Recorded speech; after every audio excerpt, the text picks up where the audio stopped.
ഇന്നലെ നടന്ന India Bangladesh Asian qualifiers FIFA world cup മത്സരത്തിൽ ഇന്ത്യ 1-0 ബംഗ്ലാദേശിനോട് തോറ്റിരിക്കുകയാണ്. ഇന്നലെ ലൈവായിട്ട് കളി കുറച്ച് സമയം കണ്ട വ്യക്തി എന്ന നിലയിൽ ഒന്ന് രണ്ട് കാര്യങ്ങൾ പറയാതെ വയ്യ. ഇങ്ങനെയാണ് ഇന്ത്യൻ ടീം കളിക്കുന്നതെങ്കിൽ ഇപ്പൊ അടുത്ത കാലത്തൊന്നും ഇന്ത്യ വേൾഡ് കപ്പിന് യോഗ്യത നേടില്ല. അത്രയ്ക്ക് ദയനീയമായിരുന്ന കളി ബംഗ്ലാദേശിനോട്. ഫിഫ റാങ്കിങ്ങിൽ ഇന്ത്യയെക്കാൾ താഴെ ടീമാണ് ബംഗ്ലാദേശ്. ഹംസ ചൗധരി എന്നൊരു പ്ലെയർ ഉണ്ട്, അവർക്ക് ഇംഗ്ലീഷ് പ്രീമിയർ ലീഗിലൊക്കെ കളിച്ച പ്ലെയറാണ്.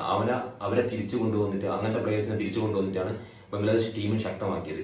ഇന്ത്യയും അതേപോലെ വിദേശ ലീഗിലോ കളിക്കുന്ന പ്ലേയേഴ്സ് ഉണ്ടെങ്കിൽ കൊണ്ടുവന്നിട്ട് കളിപ്പിക്കുക.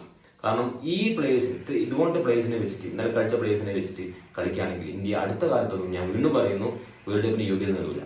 അത്രയ്ക്ക് ശോചനീയമായിരുന്നു കളി. കാരണം 4 പ്ലേയേഴ്സ് ഡിഫൻഡറെ മറികടന്നിട്ടാണ് ബംഗ്ലാദേശിന്റെ ആ ഗോൾ വന്നത്.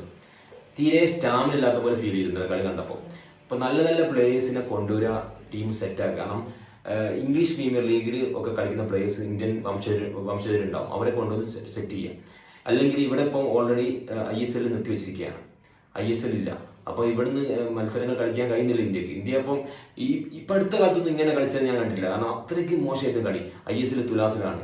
ക്രിക്കറ്റിലേക്ക് വെച്ച് നോക്കുകയാണെങ്കിൽ ക്രിക്കറ്റ് BCCI നല്ല സപ്പോർട്ടാണ്. BCCI ഒരുപാട് ആഭ്യന്തര മത്സരങ്ങൾ, IPL പോലത്തെ മത്സരങ്ങളൊക്കെ വരുന്നുണ്ട്. അപ്പോൾ കളി പ്ലേയേഴ്സ് ഒക്കെ കൂടുതൽ പേരും പുതിയ ആൾക്കാരൊക്കെ ക്രിക്കറ്റിലേക്കാണ് പോകുന്നത്, മക്കളൊക്കെ പോകുന്നത്. ഫുട്ബോളിലേക്ക് ആരും വരുന്നില്ല. ഉള്ള ആൾക്കാർ തന്നെ ഉണ്ടെങ്കിൽ തന്നെ അവരെ സെറ്റ് ചെയ്ത് കൊണ്ടുവരിക. കാരണം നല്ല നല്ല ഗ്രൗണ്ട് കൊടുക്കുക, നല്ല നല്ല സ്പോൺസേഴ്സിന് കൊടുക്കുക. ISL പുനരാരംഭിച്ച് കഴിയുക. എന്നാൽ മാത്രമേ ഇന്ത്യൻ ടീം രക്ഷപ്പെടുള്ളൂ, ഇന്ത്യൻ ഫുട്ബോൾ ടീം രക്ഷപ്പെടുള്ളൂ. ആദ്യം ഇന്ത്യൻ ഫെഡറേഷൻ ഒന്നാവണം. ഇങ്ങനെയാണ് പോകുന്നതെങ്കിൽ എല്ലാവർക്കും കൊട്ടാൻ പറ്റുന്നൊരു ചെണ്ടയായിട്ട് ഇന്ത്യൻ ടീം മാറും. അങ്ങനെ മാറാതിരിക്കട്ടെ. ഖാലിദ് ജമീൽ വന്ന സമയത്ത് കുറേ പ്രതീക്ഷ ഉണ്ടായിരുന്നു. പക്ഷേ ഫോർമർ ഇന്ത്യൻ പ്ലെയർ ആയിരുന്നു, നല്ല നല്ല കോച്ചിങ് എക്സ്പീരിയൻസ് ഉള്ള ആളാണ് ഖാലിദ് ജമീൽ. പക്ഷേ ഇന്നലത്തെ കളി കണ്ടതോടുകൂടി ആകെ ചടച്ചുപോയി. എന്തായാലും തിരിച്ചു വരട്ടെ എന്ന് നമുക്ക് പ്രാർത്ഥിക്കാം.